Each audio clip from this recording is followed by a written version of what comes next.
Ինչու իմ կարծես թե մեզ ու մեր ծրագիրը արդեն հասցրել եք ճանաչել եւ սիրել։ Հիշեցման կարգով տեղեկացնեմ, որ EduVen Hub-ը շարժական ինովատիվ կրթարան է, որն արդեն հասցրել է անցնել ավելի քան 18000 կիլոմետր եւ մեդիակրթություն տարածել շատ ու շատ համայնքներում։ Մասնավորապես ուշադրություն ենք դարձրել գյուղական համայնքների վրա։ Որպեսզի պատկերացնենք, թե ինչքան է 18000 կիլոմետրը, բավական է հիշել միայն, որ Երևանից մինչև Լոս Անջելես մոտավորապես 11000 կիլոմետր է։ Edu բառը անգլերեն education, կրթություն բառի կրճատ տարբերակն է։ Վենը մեր ծրագրի սիմվոլ եւ տրանսպորտային միջոց մեքենայի թափքի տեսակն է։ Իսկ hub անգլերենից թարգմանաբար նշանակում է հանգույց, ստացվում է շարժական կրթական հանգույց։ Ծրագիրն իր տեսակի մեջ առաջինն է ամբողջ ԱՊՀ տարածաշրջանում, որ հասցրել է մի շարք մեդիակրթության դասընթացներ իրականացնել ոչ միայն հայաստանյան շատ մարզերում, այլև հասցրել է գնալ նաև Վրաստան, Ռուսաստան եւ Ուկրաինա։ Ընդ որում բոլոր այդ երկրներ մենք գնացել ենք միմիայն մեր վեն տեսակի մեքենայով։ Արդեն այս տարի որոշեցինք, որ ճիշտ կլինի նաև վիդեոդասեր պատրաստել օնլայն հարթակի համար։ Եվ նկարել ենք 10 վիդեոդաս եւ ձեզ էլ առաջարկում ենք մասնակցել մեր իսկ կազմակերպած մրցույթին։ Մրցույթի պայմանները հետևյալն են։ Պետք է դիտել մեր բոլոր 10 վիդեոդասերը, այնուհետև մենք ձեզ կուղարկենք թեստային հարցեր եւ 1 առաջադրանք։ Հարցերին ճիշտ պատասխանած եւ առաջադրանքը կատարած բոլոր մասնակիցները հնարավորություն կունենան ստանալ GoPro Watch-ի շարժական տեսախցիկներ եւ Երևանում անցկացվելիք սեմինարի անվճար տոմսեր։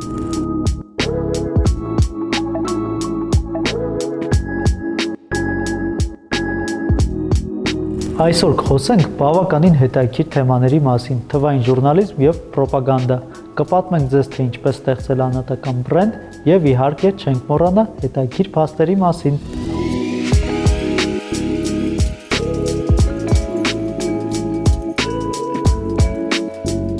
Խոսելով թվային ժուրնալիզմի մասին, ես մի հարց ունեմ Լիլին։ Լինելով փորձառու լրագրող, ինչ խորհուրդ կտաս օրինակ սկսնակ լրագրողներին կամ մարդկանց, ովքեր որ որոշել են դառնալ լրագրող, թե ընդհանրապես խորհուրդ չես տա։ Դե եթե որոշել են լրագրող դառնալ, ապա ինչ կարող ենք անել մենք։ Ուղղակի լավ խորհուրդներ տալ։ Առաջինը ես կառաջարկեմ, որպեսզի լավ մտածեն մասնագիտությունն ընտրելուց առաջ, քանի որ շատ բարդ մասնագիտություն է։ Պետք է տիրապետես ինֆորմացիոն հոսքերին, որոշակի առումով լինես ունիվերսալ եւ ինչպես նաեւ չտրվես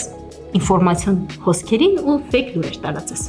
Ինչպես արդեն նշեցինք, մեր այսօրվա թեմաներից է թվային լրագրությունը։ Ես ինքս լինելով մի քանի տարվա փորձ ունեցող լրագրող կուզենայի ձեզ մի փոքր ինֆորմացիոն առումով տեղեկացնել եւ ավելի մոտիկից ծանոթացնել լրագրողի աշխատանքի մասին։ Ինչպես նաեւ պատմել, թե ինչպես է համացանցի զարգացման ընթացքում փոխվել նաեւ լրագրողի մասնագիտությունը։ Համացանցի զարգացման մասին եթե դեռ չեք հասցրել դիտել, մենք ունենք վիդեոդաս։ Մի քիչ թերթեք, կգտնեք, դիտեք եւ հետո անցեք այս վիդեոդասին։ Համացանցի ստեղծումն ու զարգացումը խախտեց շատերի ապագա ծրագրերը։ Մի շարք մասնագիտություններ, որոնք նախկինում աշխատում էին ժամացույցի պես, սկսեցին ավելի վատ աշխատել եւ ժամանակի ընթացքում դարձան անպիտան։ Դե բնականաբար լրագրության դեպքում էլ փոփոխություններն անխուսափելի էին։ Նախկինում լրագրողները առավոտյան գալիս էին աշխատանքի արդեն իրենց օրվա թեմաները որոշած։ Քննարկում էին խմբագրի հետ, խմբագիրը ուղղություններ էր ցույց տալիս, թե որ թեմային ինչպես անդրադառնան, որոշ դեպքերում խմբագիրը ինքն էր թեմաները առաջարկում եւ կարճ կես ժամանոց քննարկումից հետո բոլորը անցնում էին աշխատանքի։ Սկսվում էր փնտրտուքը։ Եվ այդ փնտրտուքները կարող էին բավականին երկար տևել։ Մարդկանց գտնելը դժվար էր։ Նյութերի եւ աղբյուրների հետ աշխատելը բավականին ժամանակատար։ Հետևաբար շատ հաճախ որևէ հանձնարարված նյութի մասին նյութ տպագրելը կարող էր տևել մի քանի օր։ Իսկ հիմա աշխատանքի ռիթմն է փոխվել, ամեն ինչ շատ է արագացել։ Չնայած դրան, առավոտյան կես ժամանոց ժողովները կան, հանձնարարությունները կան, բայց ամեն ինչ հնարավոր է շատ ավելի արագ անել։ Շատ հաճախ գերծավալուն նյութերը կարող են տպագրվել կամ հրապարակվել ընդամենը ժամերի ընթացքում։ Journalism is a product of modern history and it's shaped by the politics of the places where it works. In liberal democracies, it's based on the ideals that knowledge is important, that expression should be free and that reliable information is good for society. Եթե նախկինում ինֆորմացիա ստանալու համար պետք է գնալ ինֆորմացիոն աղբյուրի մոտ,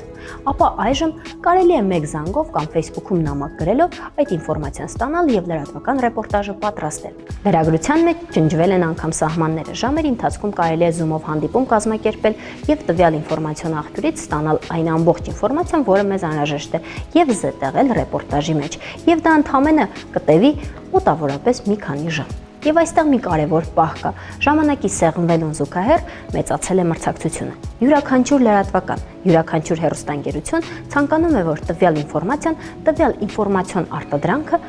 առաջինը լինի հենց իր էջերում եւ հենց իր եթերում։ Զանգվածային լրատվամիջոցների թվայնացումը նոր պայմաններ ստեղծեցին ոլորտում։ Փոխանցվող ինֆորմացիան դարձավ ավելի ինտենսիվ եւ օպերատիվ։ Հոդվածներն ու ռեպորտաժները դարձան ավելի բազմակողմանի եւ լրագրության բոլոր ժանրերն ու տեսակները սկսեցին միախառնվել իրար։ Այսինքն հնարավոր դարձավ մեկ հոդվածի մեջ ընդգրկել տեքստ, նկար, վիդեո, գրաֆիկա եւ այլն։ Ճիշտ ժամանակն է ձեզ պատմեմ մեդիա կոնվերգենցիայի մասին, կամ ինչպես այլ կերպ են անվանում կոնվերգենտ մամուլի մասին։ Երբ համացանցը մուտք գործեց ԶԼՄ-ների աշխարհ, փոխեց դրա տրամաբանությունն ու ընթացքը, առաջ եկավ կոնվերգենցիա տերմինը։ Սա այն տարբերակն է, երբ նախկինում բոլորովին տարբեր եւ առանձին հանդես եկող ԶԼՄ-ները մեկտեղվում են մեկ հարթակում, սկսում են ստեղծել ավելի որակյալ, ավելի օպերատիվ եւ պատկերավոր քոնթենթ։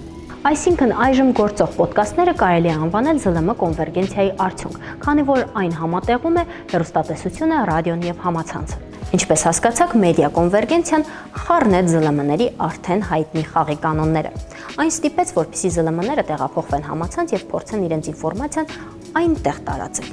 Հայաստանում կոնվերգենտ մեդիայի ազդեցությունը երևաց շուրջ 5-6 տարի առաջ։ Այժմ արդեն համարյա բոլոր լրատվականները համացանցում ունեն իրենց էջերը, եւ դա օգնում է եւ լսարան գրավելու առումով, եւ փոխշահավետ ինչ-որ առաջարկություններ ստանալու առումով։ Կոնվերգենցիան փոխեց նաեւ լրագրողների աշխատելավոճը, եւ շատ հաճախ հիմա լրագրողները չեն համակերպվում իրենց ունիվերսալ դերի հետ։ Դրան զուգահեռ այժմ լրագրողները շատ լավ հասկանում են, որ իրենց աշխատանքը չի սկսվում ուղակի գրասեղանից եւ ավարտվում հենց այդ նույն գրասեղանի մոտ, ուղակի մի հոդված հրապարակելով։ Եթե լրագրող ես եւ դեպքի վայրում ես, ապա դու եւ լրագրող ես, եւ սրբագրիչ, եւ խմբագիր, եւ լուսանկարիչ, եւ պետք է այդ ամբողջը նկարես եւ ուղարկես արագ խմբագրություն, որպեսզի այդ ամենը տեղ գտնի կայքում բոլորից շուտ։ Այսինքն միանգամից մի քանի մասնագիտություն խտացվել է մեկ լրագրող անվան տակ։ Մեդիայի ապագան կոնվերգենտ նյուզրումն է եւ չպետք է լսարանին սահմանափակել ինչ-որ մի տեսակով, այսինքն միայն ձայնով, միայն տեքստով, միայն տեսանյութով։ Լսարանն ուզում է ամբողջը միանգամից ավելի պատկերավոր եւ ավելի հետաքրքիր։ Համացանցի զարգացումը ազդեց նաև հենց լրագրողի աշխատանքի վրա։ Փոխվեցին լրագրող սովորական քաղաքացի, լրագրող քաղաքական գործիչ եւ լրագրող ընկերություն հարաբերությունները։ Համացանցը կարծես ջնջեց լրագրողի եւ երկրորդ կողմի միջև եղած սոցիալական եւ հոգեբանական սահմանները։ Նախկինում լրագրողին տրված էր առանձնահատուկ դեր։ Կարծես հենց նա էր տիրապետում ամբողջական ինֆորմացիային եւ նա, ու միայն նա կարող էր տարածել այդ ինֆորմացիան։ Իսկ այսօր համացանցից հետո աղբյուրների եւ միջնորդների փոխհարաբերությունները փոխվել են։ Հաղորդակցման եւ ինֆորմացիայի փոխանցման գործընթացը դարձել է այնպիսին, որ հասարակ մարդիկ լուրեր լսելուց բացի դարձել են լուրերի սկզբնաղբյուր եւ լուրերի տարածող։ Հասարակ մարդիկ լրագրողների պես դարձել են կոմունիկացիոն շղթայի մի մաս։ Այժմյան լրագրության պայմաններում լրատվամիջոցների առաջնային խնդիրն է օպերատիվորեն հասցնել ճշգրտված ինֆորմացիա լսարանին եւ լավ հարաբերություններ ձևավորել դրա հետ, այսինքն մշտապես կապի մեջ մնալ սեփական լսարանի հետ։ Թվային լրագրության այս պայմաններում առաջ եկավ անհատական լրագրությունը։ Սա այն դեպքն է, երբ անհատը ստեղծում եւ տարածում է որևէ բովանդակություն, որևէ լուրեր է մատուցում իր իսկ լսարանին։ Տեսականորեն բոլորը կարող են դառնալ անհատական լրատվամիջոցներ, այսինքն զբաղվել բլոգինգով։ Ներկայումս այն շատ լավ տարածվում է եւ զարգանում։ Իհարկե, այս երևույթը բազմաթիվ հարցերի տեղիք են տալիս։ Շատերն էլ մտածում են, որ բլոգները կարող են դուրս մղել ավանդական ԶԼՄ-ներին, սակայն դա այդպես չէ։ Այս երկու ոլորտներն իրար լրացնում են, եւ մեկի թերությունները մյուսի առավելություններն են, եւ այդպես իրար օգնելով ստեղծում են ինֆորմացիա, որը հետաքրքիր է հանրությանը։ Սակայն մի նկատառում ունեմ, հաճախ հենց քաղաքացիական լրագրությամբ կամ բլոգերությամբ զբաղվող մարդիկ դառնում են կեղծ լուրեր տարածողները եւ հենց կեղծ լուրեր ստեղծողները, քանի որ նրանց համար հիմնականում կարևորը ստացած լայքերն ու դիտումներն են։ Իսկ լրագրողների դեպքում համեմատաբար խնդիրն այլ է։ Լրագրողները, եթե լավ լրատվական են ներկայացնում, ապա առաջնորդվում են էթիկայի կանոնակարգով եւ հասարակական շահով։ Թվային լրագրությունն անհնար է դարձել պատկերացնել առանց սոցցանցերի։ Իհարկե, թվային լրագրություն սկսելու առաջին քայլը սեփական բրենդավորված կայքի ունենալն է, սակայն այդ կայքը այսօր ոչինչ չի ներկայացնում, քանի դեռ այն չունի նույնպես բրենդավորված edge սոցիալական ցանցերում, օրինակ Facebook-ում, Twitter-ում, YouTube-ում եւ այլն։ Automatic software programs are writing bot journalism. Citizens broadcast on their phones. Algorithms created by huge technology companies shape the flow of news as people like or retweet the facts and opinions they want to share. Սոցիալական կայքերի միջոցով ԶԼՄ-ները ավելի ու ավելի են մոտենում իրենց թիրախային լսարանին եւ ապահովում հետադարձ կապ։ Իդեպ, ըստ սոցիալական ցանցերի փոխվում է նաեւ հետևորդների հետ շփման լեզուն եւ մոտեցումները։ Այսինքն, հնարավոր չէ նույն կերպ շփվել հետևորդներից եւ Facebook-ում եւ Telegram-ում։ Յուրաքանչյուր սոցիալական կայք ունի իրեն առանձնահատուկ ալգորիթմը եւ հետևորդների հետ շփման ուրույն ձևն ու լոգիկան։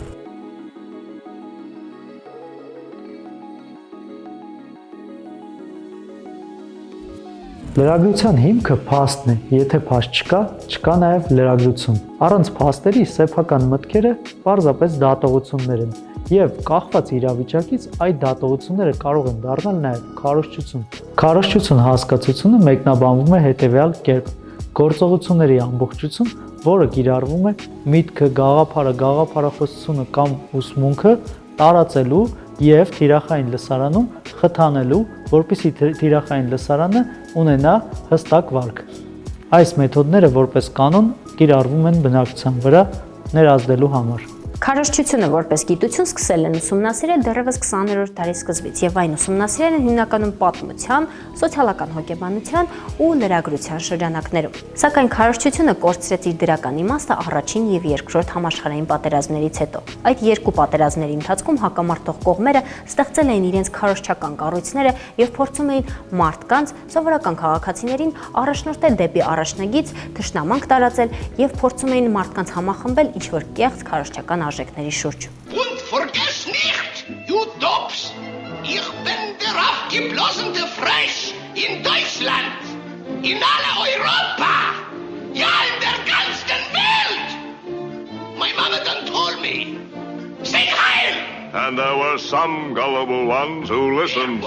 Քանի որ թեման բավական ծավալուն է, մենք այն բաժանել ենք երկու հիմնական մասի։ Քաղաքական քարոզչություն։ Քարոզչության այս տեսակը իր մեջ ներառում է տարբեր մեթոդներ եւ քաղտեխնոլոգիաներ, որոնց միջոցով կառավարությունը, անհատները կամ կուսակցությունները փորձում են ազդել հասարակական տրամադրությունների վրա։ Քաղաքական քարոզչությունը իր հերթին լինում է երկարաժամկետ եւ կարճաժամկետ։ Սոցիալական քարոզչություն։ Այս տեսակի ազդեցությունն ավելի մեծ է եւ նպատակ ունի տարածել այս կամ այն ապրելակերպը, մտածելակերպը, ոճը եւ այլն։ Չեք հավատա, բայց քարոզչությունը իրականացվում է երգերի, ֆիլմերի,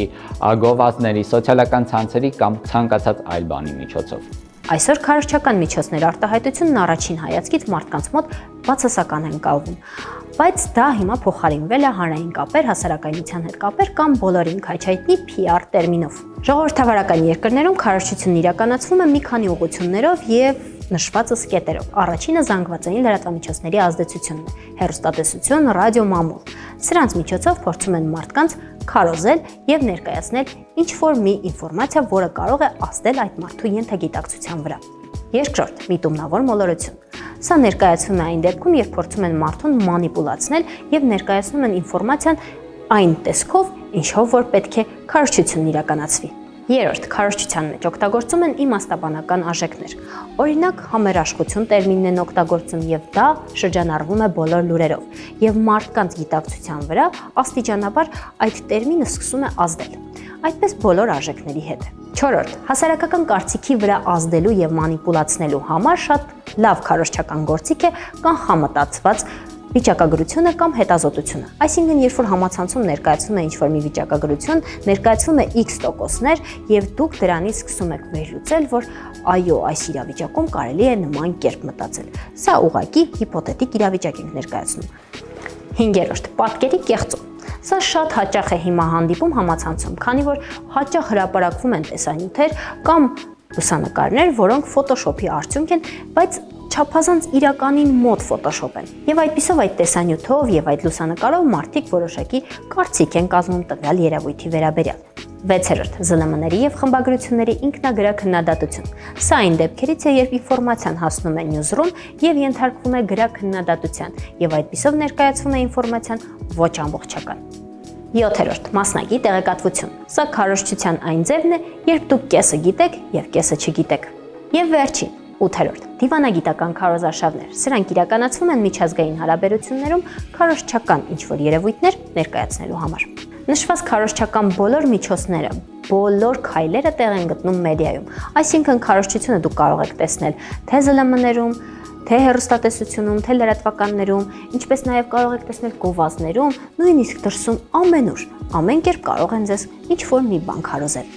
Եվ քարոզչության լավագույն օրինակներից մեկը Ուիլ Սմիթի մասնակցության Focus ֆիլմն է, երբ փորձում են ամբողջ ճանապարհին այդ մարդու ամբողջ օրը այնպես կազմակերպել, որպեսզի նա վերջում ընտրի 55 թիվը։ Defied all day long on the elevator, in the lobby, even the stick pin on the doormat. Not only that, we loaded his route from the hotel to the stadium. He looks out the window, primers are everywhere. Now he doesn't see it, but he does. Քարոզչության հիմքը հավատն է, վստահությունը, հստակությունը, եւ երբ չկա հավատ, չկա նաեւ քարոզչություն։ Ինֆորմացիան պետք է հենվի հավատի վրա, այլապես այն մեկ լումա չի կարող ունենալ քարոզչական կառույցներում։ Քարոզչական կոչերը գրավիչ են, սփոփիչ, տեղ չեն թողում տհաճ վերլուծությունների համար։ Քարոզչությունը կարող է խանգարել տեսնել իրականությունը։ Խոսքի կեղծ կամ կիսաճշմարիտ լինելը նշանակություն չունի քարոզչության մեջ։ Այն ընդունվում է եւ վերջ։ Ընդունվում է օգնելով համախմբել կամ պառակտել հասարակությանը, ստիպելով մարդկանց նայել նույն ուղղությամբ կամ գոչել նույն կոչերը։ Ու երբ երկար քարոզչությունից հետո հավատով ապրած հասարակությանը ցույց է տալիս դառը իրականությունը, այն կարող է ունենալ սառը ցնցուղի էֆեկտ, այնպես որ զգույշ եղեք քարոզչությունից։ Քարոզչության զոհ չդառնալու համար պետք է յուրաքանչյուր անհատ իր մեջ զարգացնի քննադատական մտածողություն։ Այսինքն, յուրաքանչյուր երևույթի պետք է վերաբերվել կասկածով եւ անվստահությամբ։ Պետք է նախ ստուգել, հասկանալ փաստեր կան թե ոչ, ապա նոր հավատալ։ Ամեն ինչ կասկածի տակ դնելու փիլիսոփայության հեղինակն է հայտնի ֆրանսիացի փիլիսոփա Ռենե Դեկարտը։ Նա դեռևս 17-րդ դարում բոլորին հորդորում էր չդառնալ քարոզչության զոհ։ Ցավոք սրտի նրա փիլիսոփայությունը այսօր առավել քան ակտուալ է։ Սակայն միայն քննադատական մտածողություն ունենալը դա դեռևս բավարար չէ, որպեսզի հասկանաք եւ պաշտպանվեք ռոպագանդայից, այսինքն քարոզչությունից։ Ռոպագանդայից խուսափելու համար գոյություն ունեն որոշակի հնարքներ եւ լայֆհաքեր, որոնց մասին մենք արդեն իսկ պատմել ենք մեր նախորդ վիդեոդասերի ընթացքում։ Պետք է ձեզ միշտ հարց տաք, որ այդ լրատվականը կամ մարդը, երբ որ ձեզ ինչ-որ նորություն է հրամցնում, ինչն է նրա շահը, կամ արդյոք այդ մարդիկ կամ կազմակերպությունները այնտեղ են եղել եւ ստուգել են այդ լուրի իսկությունը։ Վերջի վերջո պետք է հասկանաք, այդպիսի լուրեր տարածողները արդյոք իրական լրատվական են կամ իրական օգտատերեր են, թե fake։ Միշտ փորձեք հասկանալ, արդյոք փաստեր կան լուրի հիմքում, թե ոչ։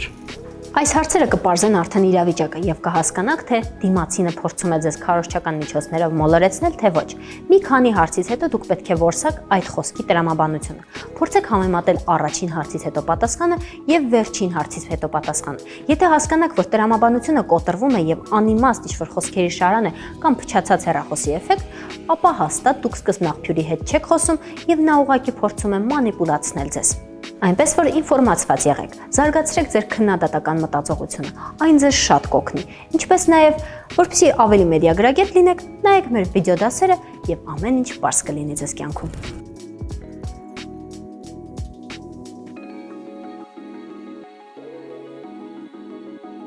Վերջին շրջանում երևի նկատած կլինեք, որ մարդիկ իրենց սովորական լուսանկարները կամ իրենց օգտահաշիվները փորձում են գովազդել։ Այդ գովազդները ձեր էջին բերում են։ Հաճախ կմտածեք, թե ինչու։ Պատասխանը հետևյալն է. մարդիկ փորձում են ստեղծել անհատական բրենդ, ընդլայնում են իրենց լսարանը։ Անհատական բրենդի մասին վիդեոդասը դիտելուց առաջ խորհուրդ կտանք դիտել մարքեթինգի մասին մեր վիդեոդասերը, որպեսզի ավելի պարզ լինի, թե ինչի մասին ենք մենք խոսում։ Ինչ են գովազդում եւ ինչ որակի բովանդակություն են ստեղծում մարդիկ եւ տարածում։ Սա հարցի մյուս կողմն է։ Հարցի մեկ այլ կողմը այն է, որ մարդիկ ձգտում են ստեղծել անհատական բրենդ, քանի որ այն ձեռնտու է։ Մեր օրերում մարդիկ գիտակցված ծախսում են գումար, համացանցում փորձում են ունենալ շատ հետևորդներ եւ այդպիսով փորձում են ստեղծել իրենց անհատական բրենդը, բայց ուղղակի $5 ծախսելով անհատական բրենդ ստեղծել հնարավոր չէ։ Դա մեծ քայլերի եւ լուրջ ռազմավարության արդյունք է։ Անհատական բրենդը ուղղակի գումարով չէ։ Անհատական բրենդի ստեղծման մասին հարյուրավոր դասընթացներ եւ հայտնի գրքեր կան, որտեղ հստակ նշվում է անհատական բրենդ ասվածի սահմանումը։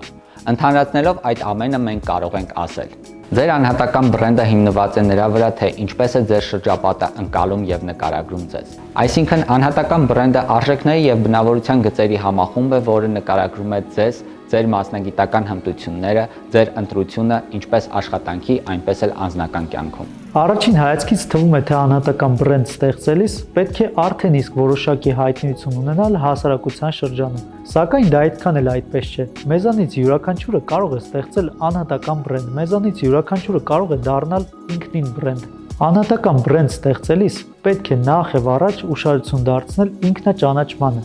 Այսինքն դուք նախ եւ առաջ պետք է հասկանաք, թե հասարակությունը ինչպիսի ասոցիացիաներ ունի ձեզ հետ շփվելով, ձեզ հետ առօրյայում ապրելով։ Այդ ասոցիացիաների հիման վրա դուք կարող եք կամաց-կամաց զարգացնել ձեր անհատական բրենդը։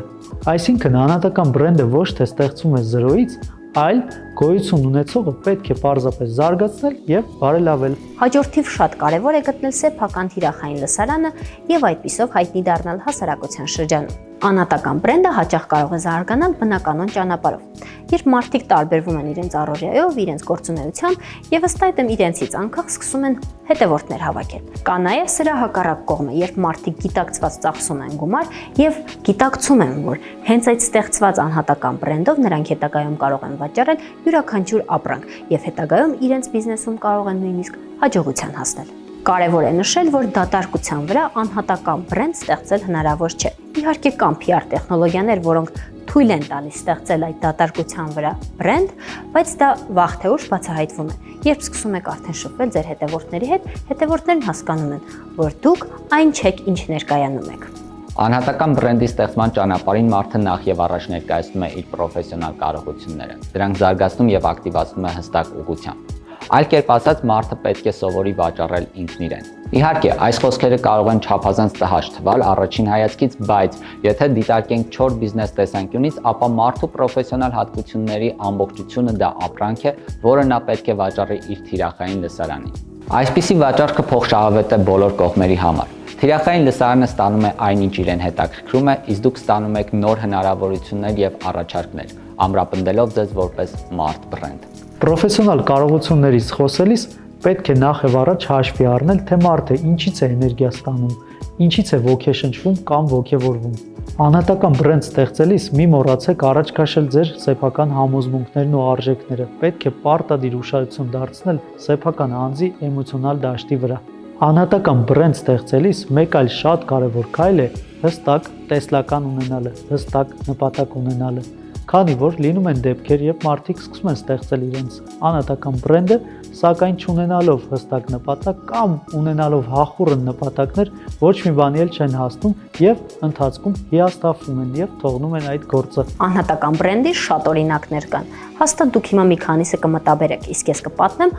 Աննա Վինտուրի պատմությունը։ Նա 1988 թվականից նորաձևության կտակարանի Vogue ամսագրի գլխավոր խմբագիրն է։ Առանձնանում է իր ոճով, սանրվածքով, ակնոցով, զգեստներով եւ իհարկե իր բնավորությամբ։ Աննա Վինտուրը իր ոճը սկսեց կառուցել 15 տարեկանից։ Հենց այդ ժամանակ նա որոշեց, որ պետք է դպրոցից դուրս գա, քանի որ այնտեղ ճնշում են իր անհատական դրսևորումները։ Նա ցանկանում էր կրել շրջազգեստ, որը իրեն դուր էր գալիս, մինչդեռ դպրոցում հատուկ համազգեստ կար։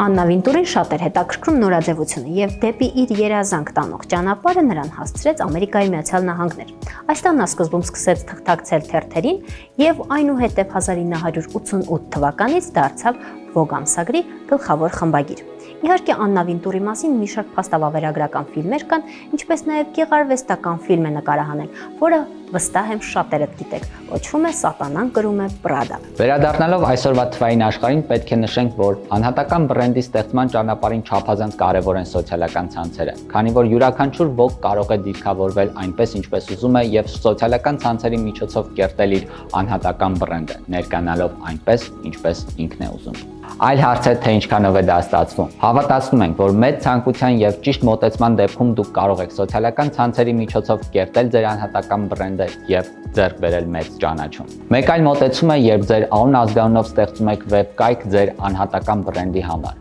բայց դա սոցիալական ցանցերում ակտիվությունից հետո։ Ամփոփելով այս կարևոր ու հետաքրքրաշարժ թեման, պետք է նշեմ հետևյալ հայտնի խոսքերը։ Սկզբում մենք աշխատում ենք մեր հեղինակության համար, հետո մեր հեղինակությունն է աշխատում մեզ համար։